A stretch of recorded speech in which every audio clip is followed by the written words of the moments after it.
Halo para pendengar dimanapun kalian berada, balik lagi di channel Gary Christopher.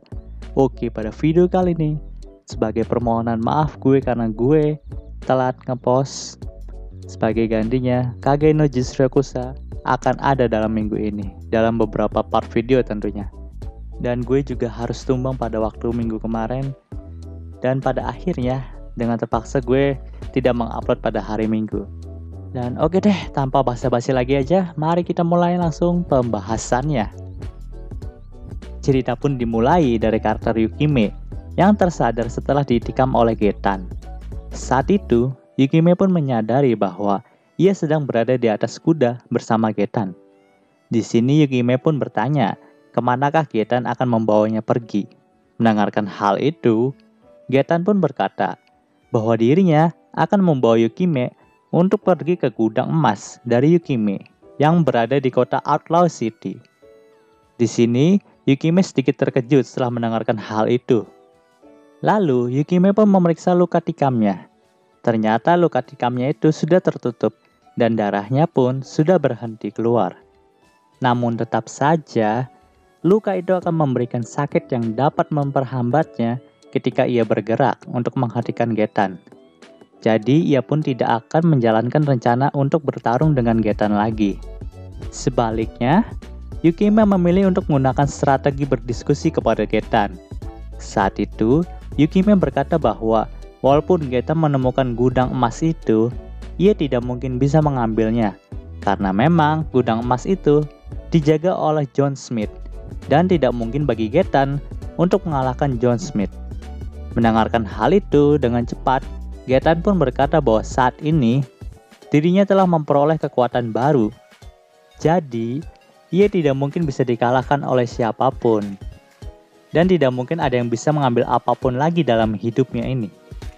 Mendengarkan hal itu, Yukime sedikit terkejut dan menanyakan hal itu kepada Getan. Di sini Getan pun berkata bahwa saat dulu ada sebuah orde yang sering memanfaatkan Beastman untuk sebuah eksperimen kekuatan baru, dan orde itu mengincar suku Yoko milik Yukime dan suku Serigala Besar milik Getan. For your information, orde yang dimaksud Getan ini adalah Ordo Diabolos. Yukime pun terkejut, sedangkan Getan terus melanjutkan ceritanya bahwa dirinya telah menerima tawaran dari orde tersebut, lalu mendapatkan sebuah kekuatan melalui pil. Tapi, ibu Yukime menentang rencana itu, karena ia tahu bahwa akan terjadi sesuatu yang buruk pada sukunya. Jadi setelah perpecahan itu, suku dari Yukime dan Getan pun terbantai. Di sini, Getan juga sempat menyebutkan nama Mordored sebagai orang yang memberikan kekuatan itu kepada dirinya. Dan pada saat ini, ia berada di level Awakening 3 dan akan terus meningkat lagi sampai Awakening selanjutnya. Oke, sedikit penjelasan bahwa Awakening itu seperti level ya, level penambah kekuatan dari Getan setelah memakan pil merahnya. Oke, lanjut. Setelah mendengarkan kebenaran itu, membuat Yukime sangat sedih karena selama ini sukunya telah terbantai karena alasan yang sekonyol itu. Setelah itu, Getan pun sempat merayu Yukime untuk bersamanya kembali dan memulai hubungannya dari awal lagi. Namun, Yukime merasa bahwa Getan bukanlah orang yang selemah itu untuk menurut kepada suatu ordo dan berpaling dari jalan kebenaran. Seperti yang kita tahu dulu, Getan adalah pahlawan dari suku Serigala Besar, jadi nggak mungkin dong seorang pahlawan bisa berpaling dengan mudahnya dari jalan kebenaran gitu. Itu pemikiran dari Yukime tuh. Jadi pada saat itu, Yukime pun menolak ajakan dari Getan. Dan pada saat itu juga, Getan menjadi marah, lalu langsung mencekik Yukime. Di sini, Yukime pun berteriak lemas meminta bantuan kepada John Smith. Lalu setelah beberapa lama, angin pun mulai bertiup kencang. Dan datanglah seorang pria dengan setelan jas hitam dan topeng berwarna putihnya. Yaps, itu adalah John Smith yang ingin membalas dendam kepada Getan karena mengambil sesuatu dari dirinya. Oke, gue di sini jelasin dulu ya. Kalau saat itu, John mengira Getan adalah orang yang mengambil emas miliknya. Padahal sih, Getan baru saja mau melakukan hal itu. Dan di sini, Getan pun mengira bahwa kalimat mengambil sesuatu yang John katakan adalah Getan telah mengambil Yukime dari dirinya. Jadi itulah salah paham di antara kedua orang ini. Dan setelah perdebatan karena kesalahpahaman ini, membuat mereka bertarung mati-matian. Di sini John pun menggunakan benangnya untuk membuat sarang perlindungan dan penyerangan dalam melawan Getan. Sedangkan Getan terus mengejar John Smith sambil mengayunkan naginatanya. Awalnya, pertarungan berjalan seimbang, karena kemampuan dari Getan juga tidak main-main, di mana ia bisa mengikuti pergerakan dari John Smith walaupun matanya itu buta. Di sini, Getan pun menjelaskan bahwa saat matanya menjadi buta, justru ia semakin lihai untuk melihat banyak hal, karena ia bisa merasakan energi sihir di sekitarnya. Getan dan John Smith terus saja bertarung habis-habisan. Di sini Yukime pun terharu karena kali ini ia melihat pertarungan dari John Smith untuk merebut dirinya kembali. Ya padahal sih John itu bertarung untuk ngambil emasnya lagi dan bukan mengambil Yukime dari Getan. Jadi menurut gue ini dalam arc ini nih sungguh kesalahpahamannya bikin greget banget. Pokoknya greget di arc ini. Oke, lanjut dulu. Setelah beberapa lama pertarungan berjalan seimbang, pada akhirnya John pun menunjukkan kehebatannya dan membuat tubuh Getan dipenuhi oleh luka parah akibat serangan benang bajanya itu. Melihat kondisi yang semakin memburuk, membuat Getan kehabisan akal. Lalu ia pun memaksakan dirinya untuk memakan pil penambah kekuatan dengan dosis yang sangat tidak wajar. Hal itu tentu saja membuatnya semakin menjadi kuat dan berubah menjadi lebih garang lagi. Namun ada efek samping yang terjadi saat ia memakan pil itu, di mana ia harus mengeluarkan darah dari matanya. Namun ia tidak peduli dengan hal itu lagi dan lanjut menyerang John Smith di sana. Naginata dari Getan dan benang baja dari John Smith pun saling beradu satu sama lain. Lalu dengan cepat, John pun langsung menuju ke arah Getan dan mematahkan tulang rahangnya. Di sini, Getan pun tidak sanggup menghindari serangan cepat dari John itu dan berakhir dipukuli tanpa ampun oleh John Smith di sana. Getan pun terus disiksa oleh John Smith di sana, di mana organ dalam dan tulangnya hancur ketika terkena serangan dari John. Tapi setelah itu ia pun pulih kembali dan dihancurkan kembali oleh John. Di sini John pun terus melakukan penyiksaan itu kepada Getan sampai membuatnya menyerah. Dan John Smith pun bertanya apakah Getan memiliki kata-kata terakhir. Lalu Getan pun berkata bahwa John itu sangatlah kuat. Jika dirinya memiliki kekuatan sebesar John, mungkin saja ia tidak akan pernah kehilangan segalanya lagi termasuk Yukime.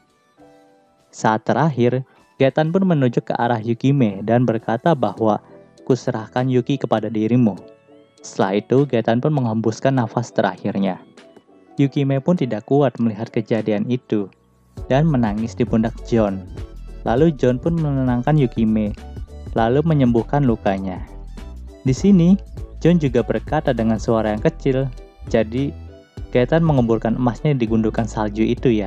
Oke, gue jelasin lagi. Kalau John mengira kata Yuki yang menjadi pesan terakhir dari Getan itu merujuk kepada gundukan salju tempat di mana ia mengemburkan emas yang ia curi dari John. Padahal sih yang dimaksud Getan itu dia menyerahkan Yukime kepada John. Dan Getan bahkan baru saja mau mencuri emas dari sana. Jadi kan gak mungkin emasnya itu udah ada di salju itu gitu. Setelah itu, John pun mengatakan bahwa ia masih memiliki satu tugas lagi. Jadi, ia pun meminta Yukime untuk pergi ke ibu kota terlebih dahulu. Di sini John pun mulai menggali gundukan salju itu. Dan Yukime pun mengira ia akan membuat makam untuk Getan. Jadi Yukime pun membiarkannya. Ya padahal sih John cuma mau cari emasnya aja di situ, dan terjadilah kesalahpahaman lagi dalam arc ini. Panel cerita pun berpindah ke karakter Yukime yang sedang berada di ibu kota.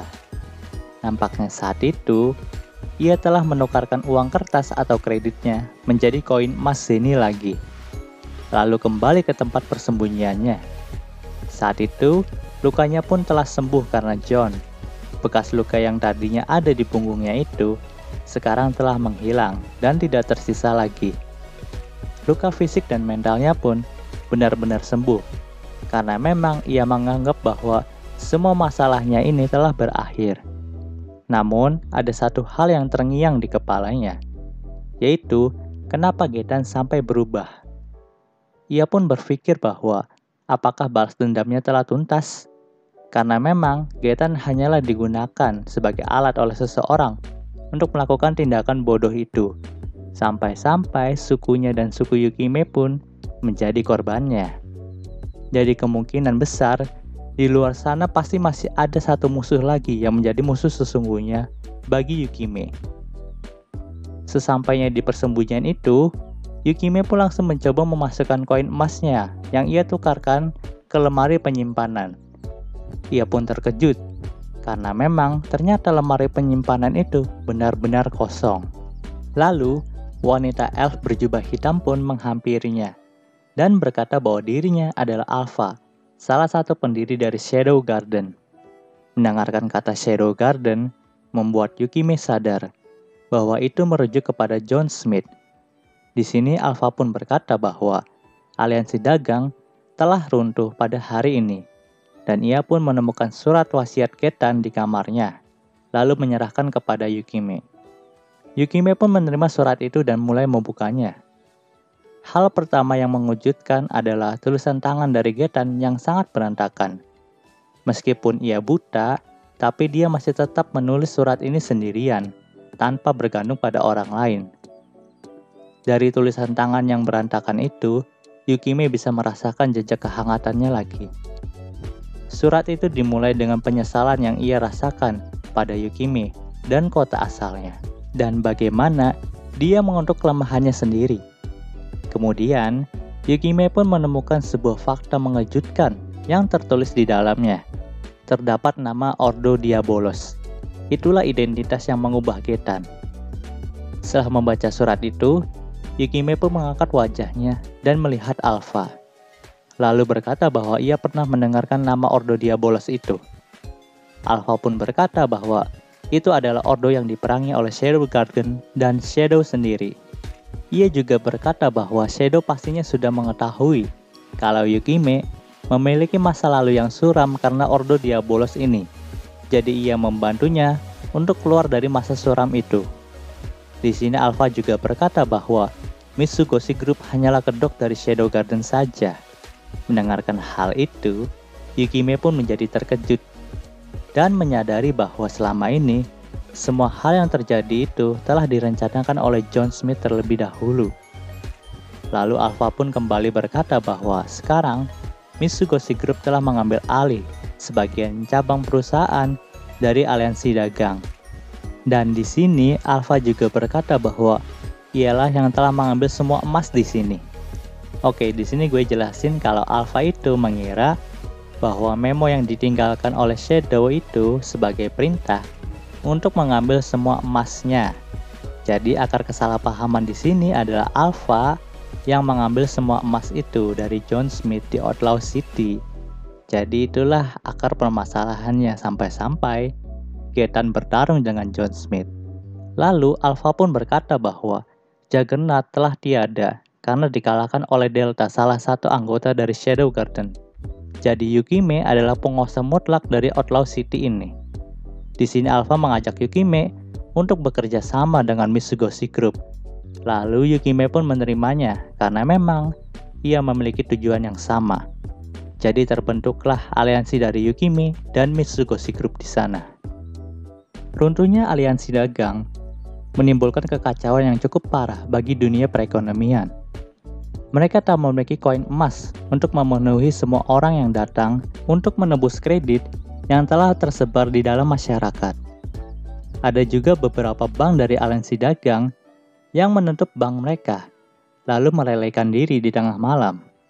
Melihat kejadian itu, akhirnya para kesatria mengintervensikan dan memaksa bank untuk tetap buka, berapapun sedikit koin emas yang mereka miliki.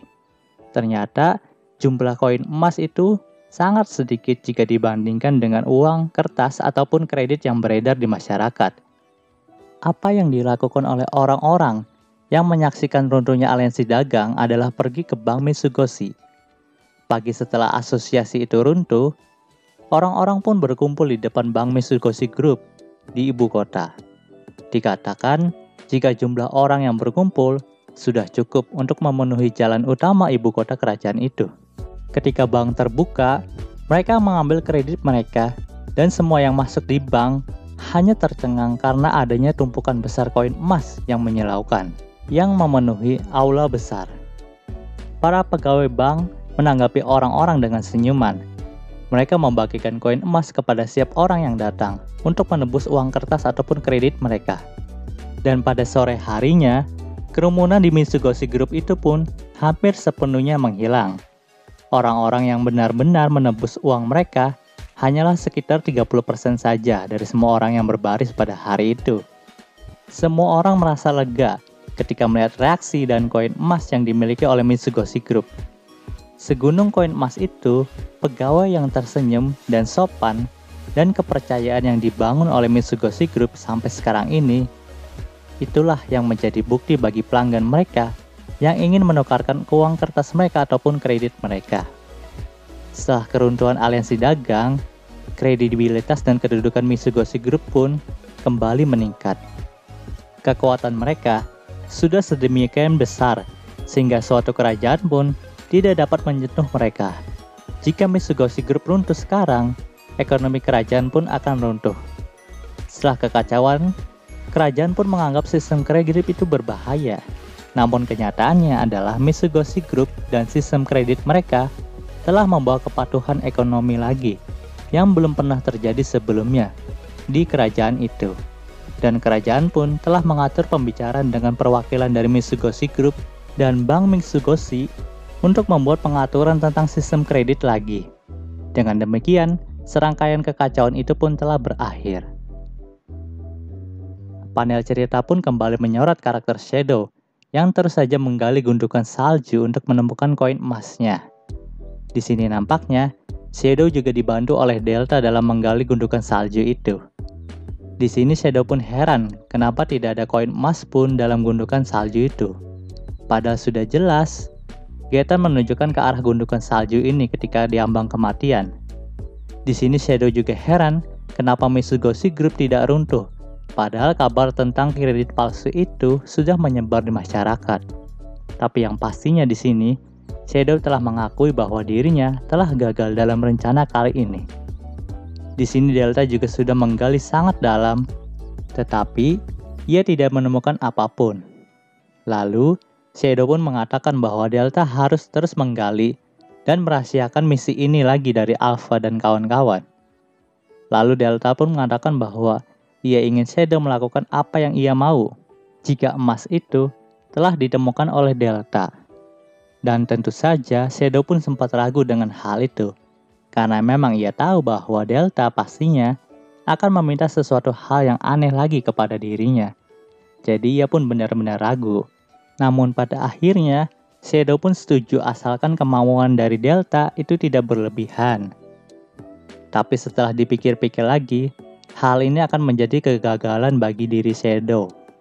Jadi ia pun meminta Delta untuk berhenti mencari emas itu, lalu kabur agar Delta tidak meminta sesuatu dari dirinya. Dan arc ini pun ditutup dengan kata-kata Shadow bahwa ia tidak bisa menjadi kekuatan dalam bayang-bayang di dalam dunia ekonomi. Dan cerita di arc ini pun berakhir. Oke, mungkin segitu dulu pembahasannya kali ini. Jika kalian suka video ini, jangan lupa untuk like, komen, dan juga subscribe ya. Dan juga share agar gue lebih semangat lagi dalam membuat